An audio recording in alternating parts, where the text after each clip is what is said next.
যে অটোইমিউন ডিজিজে কিছু করা যায় না, বাট আমরা দেখেছি যারা আমাদের টোটাল নিয়মকানুন মানে অটোইমিউন ডিজিজেও তারা, কারণ এখানে আপনাদের যদি ইমিউন সিস্টেমকে আমরা বুস্ট করতে পারি, হ্যাঁ, সাধারণত এই অটোইমিউন ডিজিজে নিজের সেল নিজেকে ভক্ষণ করে ফেলে। সো বডি আসলে সেলফটা যেটা বডির নিজস্ব সেটাকেও বডি অ্যাটাক করে ফেলে।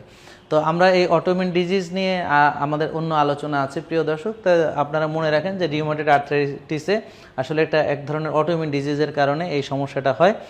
আর গাউটে আপনারা জানেন যে ইনসুলিন রেজিস্ট্যান্স থাকলে, হ্যাঁ, এবং ইউরিক অ্যাসিড লেভেল বেড়ে গেলে, হ্যাঁ, এটা এক ধরনের মেটাবলিক ডিজিজ, যেটা নিয়ে আমরা অনেক কথা বলেছি। সো ইনসুলিন রেজিস্ট্যান্স কারেক্ট করার মাধ্যমে কিন্তু আমরা এটা থেকে আমরা বেরোতে পারি, এবং এখানে কী হয়, ইউরিক অ্যাসিডগুলো জয়েন্টে যায় এবং ক্রিস্টালের মতো খোঁচা মারে, যার ফলে আপনার এই ব্যথা বেদনাগুলো হয়, হাঁটতে গেলে পায়ে চাপ লাগলে বিভিন্ন জয়েন্টে ব্যথা হয়। বাট যাদের ইনসুলিন রেজিস্ট্যান্স ভালো হয়ে যায় আলহামদুলিল্লাহ তাদের গাউটের সমস্যা অনেকটাই সলভ করা সম্ভব।